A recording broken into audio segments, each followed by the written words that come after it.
Norepinephrine जब release होगा साइनप्स में तो ये बाइंड करेगा, तो इसकी वजह से एक नेगेटिव सिग्नल प्रोड्यूस होगा और ये इनहिबिट कर देगा नॉरएपिनेफ्रिन रिलीज को। तो फर्दर नॉरएपिनेफ्रिन रिलीज नहीं होगा और इसकी वजह से क्या होगा कि प्रेजेंस ऑफ न्यूरोट्रांसमीटर नॉरएपिनेफ्रिन वो उसकी रिलीज कम हो जाएगी और सिंपैथेटिक आउटफ्लो भी कम हो जाएगा उसकी वजह से। इसके अलावा मिडाज़ेपिन सिर्फ नॉरएपिनेफ्रिन रिसेप्टर्स अल्फा 2 रिसेप्टर्स को ही ब्लॉक नहीं कराती, जबकि ये 5-HT रिसेप्टर्स को भी ब्लॉक कराती है, पोस्ट सिनेप्टिक सेरोटोनर्जिक रिसेप्टर्स और हिस्टामिन रिसेप्टर को भी ब्लॉक कराती है। और मिडाज़ेपिन जो है इसी वजह से इंक्रीज कर देगी नॉन एड्रेनालिन या नॉन एंडोटर्जिक और सेरोटोनर्जिक न्यूरोट्रांसमीटर। और इसके जो इफेक्ट्स हैं सीडेटिंग इफेक्ट्स वो आपके हिस्टामिन रिसेप्टर्स को ब्लॉक करने की वजह से प्रोड्यूस होते हैं। नेक्स्ट इज ट्राज़ोडोन और निफाज़ोडोन, इन दोनों का सेम मैकेनिज्म ऑफ एक्शन है।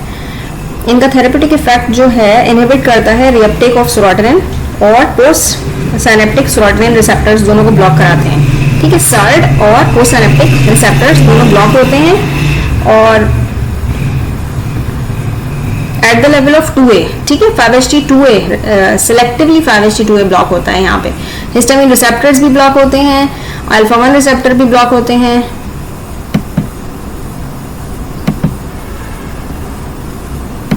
सो अगेन रिपीट कर लेती हूँ, इनहिबिट कराती है ट्राज़ोडोन और निफाज़ोडोन, ये इनहिबिट कराएगी सेरोटोनिन। देखिए सर्ड ब्लॉक हो रहा है, 5-HT2A पोस्ट सिनेप्टिक रिसेप्टर ये ब्लॉक हो रहा है।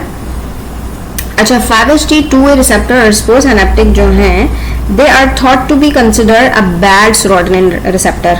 सही है, अगर ये एक्टिवेट हो जाएंगे तो डिप्रेशन हो के चांसेस हैं, डिप्रेशन मजीद और बढ़ता है। तो इसी वजह से हमने इनकी एक्टिवेशन को ब्लॉक कराना है।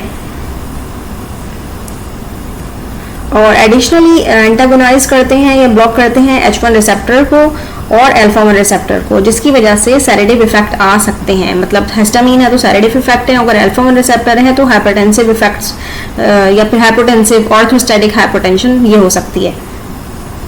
इसके बाद है हमारे पास विलाज़ोडोन। विलाज़ोडोन जो है सिमिलर ट्राज़ोडोन के साथ मतलब मिलता जुलता नाम है, ट्राज़ोडोन, विलाज़ोडोन और नेफाज़ोडोन, लेकिन इसका मैकेनिज्म ऑफ एक्शन यूनिक है। और विलाज़ोडोन जो है वो सेरोटोनिन पार्शियल एगोनिस्ट के तौर पे काम करता है। अगेन मैं रिपीट कर रही हूँ, सेरोटोनिन रिसेप्टर का पार्शियल एगोनिस्ट है, मतलब एक्टिवेट भी करा रहा है कुछ हद तक। इनहिबिटर रीअपटेक इनहिबिटर को मतलब रीअपटेक को इनहिबिट कराएगा। देखिए पोस्ट सिनेप्टिक रिसेप्टर यहाँ पे ब्लॉक हो रहा है 2A 5-HT2A और सर्ड भी ब्लॉक हो रहा है, लेकिन जो कुछ रिसेप्टर जो हैं पोस्ट सिनेप्टिक वो एगोनिस्ट के तौर पे काम कर रहे हैं, मतलब एक्टिवेट भी हो रहे हैं। 5-HT2A जो है वो बैड रिसेप्टर है पोस्ट सिनेप्टिक और डिप्रेशन कॉज करता है, हमने उसको ब्लॉक करा दिया। लेकिन जो पार्शियल एगोनिस्ट वाला काम है, हम एगोनिस्ट के तौर पे काम करेगा तो ये सेरोटोनिन की लेवल को बढ़ाएगी और इसलिए इसका एंटी डिप्रेशन इफेक्ट प्रोड्यूस होगा। सर्ड को ब्लॉक किया है हमने तो रीअपटेक नहीं होगी। तो ये पार्शियली स्टिमुलेट करेगा सेरोटोनिन रिसेप्टर को और इनहिबिट करेगा सेरोटोनिन को, बस आपने ये याद रखना है। नेक्स्ट हमारे पास है वर्टियोक्सिटीन। वर्टियोक्सिटीन मैकेनिज्म ऑफ एक्शन थोड़ा सा अनक्लियर है अभी तक, लेकिन कंसिडर ये किया जाता है कि ये इनहिबिट कर रहा है। वर्टियोक्सिटीन का भी सिमिलर टू विलाज़ोडोन है, लेकिन एग्जैक्ट हमें ये नहीं पता कौन सा रिसेप्टर के जो है सेरोटोनिन के ये ब्लॉक करा रही है। तो ये इसकी इसकी भी सिमिलर टू विलाज़ोडोन, ये सिमिलरली पार्शियली एगोनिस्ट है और कुछ रिसेप्टर्स को ब्लॉक कराती है पोस्ट सिनेप्टिक और कुछ को एक्टिवेट कराती है और सर्ड को ब्लॉक कराती है। मूड रेगुलेशन में जो रिसेप्टर इन्वॉल्व हैं। Last I would like to talk about the lithium. Lithium जो है वो लिथियम एक्ट करती है मूड स्टेबलाइजिंग ड्रग के तौर पे और ये एक अपनी क्लास है। लिथियम जो है वो बेसिकली एंटी डिप्रेसेंट नहीं, लेकिन बाइपोलर डिसऑर्डर में बहुत और मेनिया में दी जाती है। लॉन्ग टाइम बहुत अरसे से दी जा रही है, डिप्रेशन के लिए पहले दी जाती थी, लेकिन करेंटली बाइपोलर डिसऑर्डर के लिए दी जाती है। अनफॉर्चुनेटली लिथियम जो है वो इसका थेराप्यूटिक इंडेक्स नैरो होता है, मतलब कि ये सेफ नहीं होती, जिसकी वजह से अगर माइनर चेंजेस भी अगर डोज में किए जाएं तो ब्लड लेवल्स जो हैं लिथियम के वो प्रोड्यूस कर सकते हैं टॉक्सिसिटी। मतलब अगर आपने माइनर चेंजेस भी किए डोज में तो ब्लड लेवल्स बहुत ज़्यादा बढ़ जाएंगे और टॉक्सिसिटी प्रोड्यूस करेंगे। तो now despite years of research exact mechanism unknown है लिथियम का, और ये एक्ट करती है एज ए मूड स्टेबलाइजर। सिर्फ आपको ये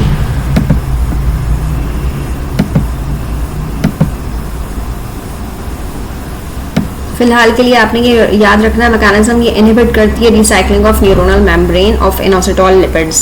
ठीक है, इसके फर्दर अगर हम जानेंगे इसको तो it is very complicated, so I am not going into that much complication, क्योंकि ये लिपिनकॉर्ड में इतना ज़्यादा नहीं है। सो अब आपको इतना ज़्यादा कॉम्प्लिकेशन में जाने की ज़रूरत नहीं है। That's it for this chapter. Now I will show you from the Lippincott. अच्छा ठीक है, ये लिपिनकॉर्ड है, चैप्टर 10 है। ओवरव्यू आपको ये सब बता दिया है। अच्छा यहाँ पे जो है देखिए, जो मैंने हाईलाइट किया है आपने बस वही करना है, और ये सब मैं आपको ऑलरेडी बता चुकी हूँ, सिर्फ यहाँ पे हाईलाइट कर रही हूँ। मोनोमीन थ्योरी, बायोजेनिक अमाइन जो है ओवरली सिंपलिस्टिक है, फेल्स टू एक्सप्लेन, ये मैंने आपको रीज़न बता दिया था।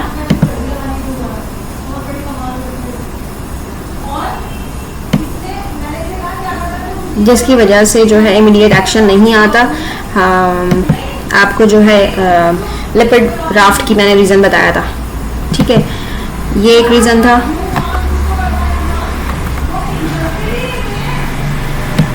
अच्छा ये इनकी एग्जांपल्स हैं, आपने ये वाली यही मैंने आपको बताई थी। इसके अलावा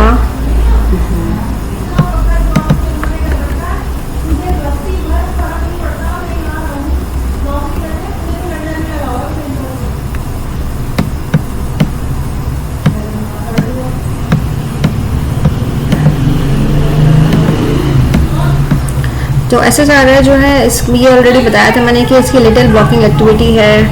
ये सारी चीज़ें आप पढ़ लीजिएगा, ये सब रिपीटेड है। इसके ये तीनों को टू सम एक्सटेंट ब्लॉक कर रही होती है, मतलब कि मस्करानिक, अल्फा एड्रेनर्जिक और हिस्टामिन रिसेप्टर को, और इसके जो साइड इफ़ेक्ट्स हैं इसी से मिलते जुलते आते हैं, लाइक सेडेशन और ये आपके हार्ट पे इफेक्ट्स, और मस्करानिक जो है वो आपके एंटीकोलिनर्जिक इफेक्ट्स। ठीक है, अच्छा तो ये इंपॉर्टेंट बात यहाँ पे क्या है, ये ड्रग ऑफ चॉइस है। ठीक है, और सिलेक्टिव है ये। ठीक है, ड्रग ऑफ चॉइस है, और इसके एग्जांपल्स, दैट्स इट। नेक्स्ट, ये चार्ट करने की ज़रूरत नहीं है, ये चार्ट करने की ज़रूरत नहीं है। ये इंपॉर्टेंट चार्ट है, ये चार्ट एक बहुत इंपॉर्टेंट है। अगर नॉरेपिनेफ्रिन ब्लॉक होगा तो इसके क्या क्या साइड इफ़ेक्ट्स हो सकते हैं, जैसे कि ट्रेमर्स, ट्रैकिकार्डिया, इरेक्टाइल डिसफंक्शन, और blockade of anti hypertensive effects of clonidine methyldopa. अच्छा ये हम नेक्स्ट पेज पे आ गए हैं। SSRI का नेक्स्ट पेज पे जो एक्शंस हैं, सिर्फ आपने जो हाईलाइटेड है वो करना है कि probably it takes 2 week to produce improvement in the mood. ठीक है, डिप्रेशन या मूड ठीक होने में एटलीस्ट 2 वीक्स लगते हैं, और मैक्सिमम बेनिफिट 12 वीक्स और उसके बाद आता है। अगर डॉक्टर जो हैं वो अगर चेंज करना चाहें ट्रीटमेंट, मतलब कि स्टेरॉइड SSRI के अलावा कोई और ड्रग देना चाहें तो एटलीस्ट 6 वीक्स तो देने चाहिए, यहाँ पे ये लिखा हुआ है। ठीक है, और एडवर्स इफेक्ट्स फ़ौरन से आ जाते हैं, सिनेप्टिक इफेक्ट्स। ठीक है, as soon as you take the drug. इसके अलावा नेक्स्ट पेज पे जो है ये जो चार्ट बना हुआ है, दिस इज़ इम्पॉर्टेंट, और you only have to do the highlighted part, because यही मैंने आपको अपनी पूरी वीडियो में पिछली वीडियोज़ में बताया है। नॉरेपिनेफ्रिन अगर ब्लॉक होगा तो ये सारे इसके इफेक्ट्स आएंगे, ट्रेमर, ट्रैकिकार्डिया, इरेक्टाइल डिसफंक्शन। ठीक है, ये ऑलरेडी मैं आपको डिटेल में बता चुकी हूँ पिछली वीडियोस में। मतलब सेरोटोनिन अगर अब ब्लॉक होगा, जैसे कि सेरोटोनिन सर्ट ब्लॉक हो रहा है या पोस्टसिनेप्टिक रिसेप्टर ब्लॉक हो रहे हैं, तो एक्स्ट्रापिरामिडल इफेक्ट्स, ड्राउजीनेस, GIT, क्योंकि GIT के अंदर ही सेरोटोनिन जो है वो प्रोड्यूस होता है, और 95% वहाँ पे इसके जो हैं रिसेप्टर्स मौजूद हैं। एंजाइटी का कम होना, बढ़ना। ठीक है, डोपामीन अगर ब्लॉक हो रहा है तो साइकोमोटर एक्टिवेशन होगी, एंटी पार्किंसन इफेक्ट आएंगे डोपामीन पे, और साइकोसिस एग्रीवेट, क्योंकि जब डोपामीन बहुत ज़्यादा हो जाता है तो एग्रीवेशन ऑफ साइकोसिस ये हो सकता है। रीबाउंड फिनोमिना होगा, ये साइकोसिस आएगा। अगर डोपामिन ब्लॉक करेंगे तो इसके एंटी साइकोटिक मतलब इफेक्ट आएंगे। साइकोसिस में क्या होता है कि डोपामिन बहुत एग्जैजरेटली एग्रीवेटली बहुत ज़्यादा एग्जैजरेट मतलब एक्सेसिवली प्रोड्यूस होता है, जबकि पार्किंसन में क्या होगा, पार्किंसन में डोपामिन बहुत कम हो जाता है। जो डोपामिन जब कम हो गया, हम यहाँ पे ब्लॉक कर रहे हैं तो एक्सेसिवली प्रोड्यूस हो रहा है, और ये हम डोपामिन मोनोअमीन थ्योरी में यही कहते हैं कि डिप्रेशन भी प्रोड्यूस हो रहा है। तो डिप्रेशन के साथ साथ पार्किंसनिज्म भी एंटी पार्किंसन इफेक्ट भी आ सकता है और साइकोसिस भी हो सकता है। तो डोपामिन जब बहुत कम हो जाएगा तो पार्किंसनिज्म प्रोड्यूस हो सकता है। लेकिन यहाँ पे तो हम ब्लॉक कर रहे हैं डोपामिन को, तो एंटी पार्किंसन इफेक्ट होगा, ठीक है, जो कि पार्किंसन ड्रग्स का साइड इफेक्ट होते हैं वही आएंगे। और एग्रीवेट साइकोसिस जो है वो एग्रीवेट हो जाएगा क्योंकि डोपामिन यहाँ पे बढ़ रहा है। अच्छा, हिस्टामिन रिसेप्टर में सिडेशन बताया था कि ब्लॉक हो जाएगा तो सिडेशन, और सीएनएस डिप्रेशन अगर कोई ले रहा है तो उसका बहुत एनहांस इफेक्ट आएगा। मस्करानिक रिसेप्टर एंटाइकोलिनर्जिक इफेक्ट आएंगे, बस ये 4 हैं, ठीक है, dry mouth, blood vision, constipation, urinary tension. Alpha receptor postural hypertension, reflex tachycardia, that's it, these 2 only. SSRI के इंडिकेशंस बहुत इंपॉर्टेंट है। ओसीडी मतलब ऑब्सेसिव कंपल्सिव डिसऑर्डर, इसके अंदर क्या होता है कि एक ही काम को जो पेशेंट है वो बार बार करता है। लाइक अगर उन्होंने किसी डोर का नॉब खोलना है तो वो बार बार खोलेंगे, बंद करेंगे, या फिर अगर if they are suppose to clean their hands and wash their hands, they are hygiene freaks sometimes, तो वो बार बार they repeatedly do any action. This is because of obsessive compulsive disorder. Compulsion, they compel to do certain tasks again and again, ठीक है। Panic disorder, panic कर जाना, ठीक है, और panic attacks उसको भी कर्ब डाउन करने के लिए, रिड्यूस करने के लिए। जनरलाइज एंजाइटी डिसऑर्डर जिसे गैड बोलते हैं। PTSD post traumatic stress disorder, मतलब कोई भी ट्रॉमा, इमोशनल ट्रॉमा और फिजिकल एनी, उसके बाद अगर कोई स्ट्रेस होता है बहुत इस हद तक कि डिप्रेशन में चले जाएं और शदीद एंजाइटी हो जाए, तो उसमें भी these are by the way these are all the classification of anxiety disorder, ठीक है। social anxiety disorder मतलब कि socially they feel anxiety। इसी तरह से पब्लिक फियर हो गया, ठीक है, तो पब्लिक फियर और जो है वो सोशल एंजाइटी में आ जाता है। प्री मेंस्ट्रुअल डिस्फोरिक डिसऑर्डर, ये फीमेल्स में होता है। प्री मेंस्ट्रुअल सिंड्रोम भी कह सकते हैं, उससे पहले अगर there is some anxiety before the menstrual cycle. Bulimia nervosa, bulimia nervosa शायद मैंने आपको क्लास में ऑलरेडी बताया था। इसमें ये होता है कि जानबूझ के whatever you are eating, इसमें क्या होता है, बिंज ईटिंग करेंगे। बिंज ईटिंग का मतलब होता है बहुत एक्सेसिव अमाउंट में बहुत ज़्यादा खाना खाना और जानबूझ के फिर वॉमिट आउट कर देना, और जो भी आपने फूड इंजेस्ट किया है वो बाय एनी अदर मीन्स बाहर निकालना, ठीक है। उसके अंदर स्पेसिफिकली हम फ्लूऑक्सिटीन देंगे, वेरी इंपॉर्टेंट। फ्लूऑक्सिटीन अगर आपसे पूछा जाए कि कौन सा डिसऑर्डर में देते हैं अपार्ट फ्रॉम डिप्रेशन, तो वो है बुलिमिया नर्वोसा। ओके, सो अब एडवर्स इफेक्ट्स में जो भी हाईलाइटेड है, ऑल्दो वी हैव डन, लेकिन हाईलाइटेड पार्ट ही कर लीजिएगा। अगर हम एसएसआरआई की बात करते हैं तो सीएनएस रिलेटेड इफेक्ट जैसे कि anxiety, headache, agitation, sexual dysfunction भी होता है, और चेंज इन वेट लॉस जो है कुछ एसएसआरआई कराती हैं, स्पेशली पैरोक्सिटीन। और इसके अलावा इंसोम्निया, स्लीप डिस्टर्बेंस कराती है, जैसे कि मतलब इंसोम्निया और हाइपरसोमनोलेंस में भी इस्तेमाल होता है। अच्छा, पैरोक्सिटीन और फ्लोक्सामिन सिडेटिंग है, मतलब जिनको नींद नहीं आती उनको दे सकते हैं, और जिनको नींद बहुत ज़्यादा आती है, जिन पेशेंट्स को उनको जगा के रखना है तो फ्लोक्सिटीन और सर्ट्रालिन देंगे। सेक्सुअल डिस्फंक्शन करवाती है, बस इतना ही काफ़ी है। यूज़ इन चिल्ड्रन, अच्छा बच्चों में इसका यूज़ जो है बहुत ही कॉन्शियसली यूज़ करना है, बिकॉज इट में एग्रीवेट डिप्रेशन, और ये सुसाइडल थॉट्स को इनिशिएट करती है, मतलब उल्टा और इफेक्ट जो है वो वर्स हो जाएगा, और सुसाइड करने पे बच्चे जो हैं वो मतलब कर सकते हैं, ठीक है। इसके अलावा जो drug of choice, very important, fluoxetine, sertraline, fluvoxamine OCD के लिए बच्चों में अप्रूव है, ठीक है। 1 2 3 ड्रग हैं ये, फ्लूऑक्सिटीन, सर्ट्रालिन और फ्लूऑक्सामिन। जबकि फ्लूऑक्सिटीन और सिटालोप्राम है, ये बच्चों में चाइल्डहुड डिप्रेशन यानी कि टीन एज में ट्रीट करने के लिए अप्रूव है। हमने बात की थी एडवर्स इफेक्ट की। यहाँ पे we are talking about overdose and toxicity. मतलब अगर आपने SSRI की ओवरडोज ले ली है तो यूजुअली कोई कार्डियक एरिथमिया तो नहीं कराती, लेकिन सिटालोप्राम जो है वो एरिथमिया करा सकता है। इसके अलावा SSRI का जो ओवरडोज और toxicity, very important thing, SSRI have the potential to cause serotonin syndrome.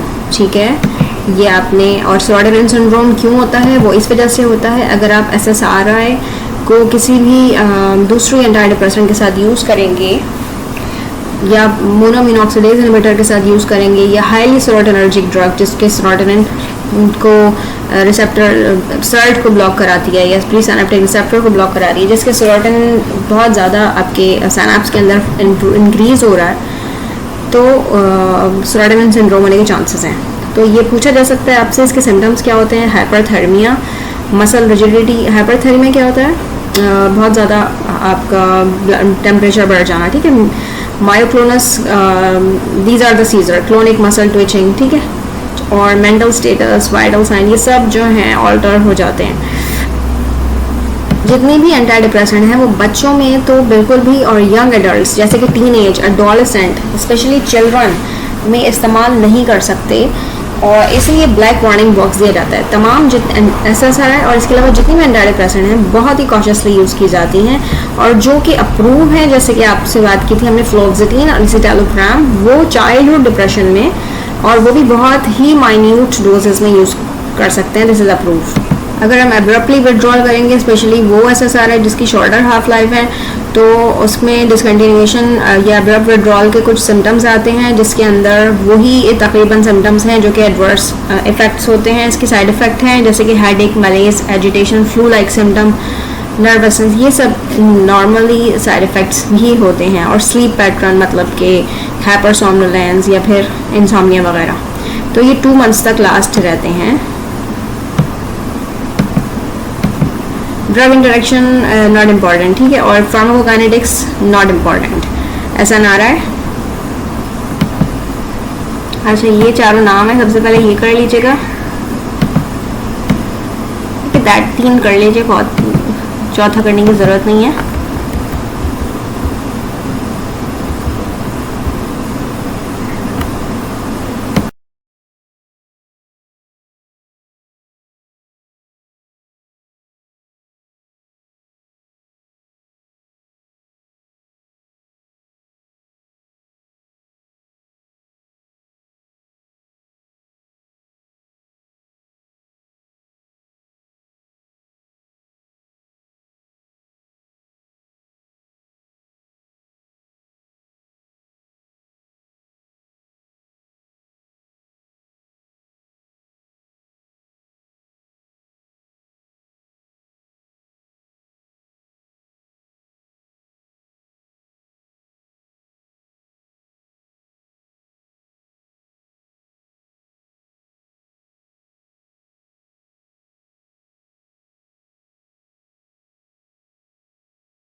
जो है वो एरिथमिया करा सकता है। इसके अलावा SSRI का जो ओवरडोज और toxicity, very important thing, SSRI have the potential to cause serotonin syndrome. ठीक है, ये आपने, और सेरोटोनिन सिंड्रोम क्यों होता है? वो इस वजह से होता है, अगर आप SSRI को किसी भी दूसरी एंटी डिप्रेसेंट के साथ यूज़ करेंगे या मोनोअमीन ऑक्सीडेज इनहिबिटर के साथ यूज़ करेंगे या हाईली सेरोटोनर्जिक ड्रग जिसके सेरोटोनिन को रिसेप्टर सर्ट को ब्लॉक कराती है या प्री सिनेप्टिक रिसेप्टर को ब्लॉक करा रही है, जिसके सेरोटोनिन बहुत ज़्यादा आपके सिनेप्स के अंदर इंक्रीज हो रहा है, तो सेरोटोनिन सिंड्रोम होने के चांसेस हैं। तो ये पूछा जा सकता है आपसे, इसके सिम्टम्स क्या होते हैं? Hyperthermia, muscle rigidity. हाइपरथर्मिया क्या होता है? बहुत ज़्यादा आपका टेम्परेचर बढ़ जाना। ठीक है, myoclonus, these are the seizure, clonic muscle twitching, ठीक है, और मेंटल स्टेटस, वाइटल साइन, ये सब जो हैं ऑल्टर हो जाते हैं। जितनी भी एंटी डिप्रेसेंट हैं वो बच्चों में तो बिल्कुल भी, और यंग एडल्ट जैसे कि teen age, adolescent, specially children में इस्तेमाल नहीं कर सकते, और इसलिए ब्लैक वार्निंग बॉक्स दिया जाता है। तमाम SSRI और इसके अलावा जितनी भी एंटी डिप्रेसेंट हैं बहुत ही कॉशियसली यूज़ की जाती हैं, और जो कि अप्रूव हैं, जैसे कि आपसे बात की थी हमने फ्लोक्सिटिन और एसिटालोप्राम, वो चाइल्डहुड डिप्रेशन में, और वो भी बहुत ही माइन्यूट डोजेस में यूज़ कर सकते हैं, दिस इज़ अप्रूव। अगर हम एब्रप्टली विड्रॉल करेंगे, स्पेशली वो SSRI जिसकी शॉर्टर हाफ लाइफ है, तो उसमें डिसकंटिन्यूएशन या एब्रप्ट विड्रॉल के कुछ सिम्टम्स आते हैं, जिसके अंदर वही तकरीबन सिम्टम्स हैं जो कि एडवर्स इफेक्ट्स होते हैं। इसके साइड इफ़ेक्ट हैं जैसे कि headache, malaise, agitation, flu like symptom, nervousness, ये सब नॉर्मली साइड इफ़ेक्ट्स ही होते हैं। और स्लीप पैटर्न मतलब कि हाइपरसोम्नोलेंस या फिर इंसोम्निया वगैरह, तो ये 2 मंथ्स तक लास्ट रहते हैं। ड्रग इंटरेक्शन नॉट इम्पॉर्टेंट, ठीक है, और फार्माकोकाइनेटिक्स नॉट इम्पॉर्टेंट, ऐसा ना रहा है। अच्छा, ये चारों नाम है, सबसे पहले ये कर लीजिएगा, दैट 3 कर लीजिए, बहुत चौथा करने की ज़रूरत नहीं है।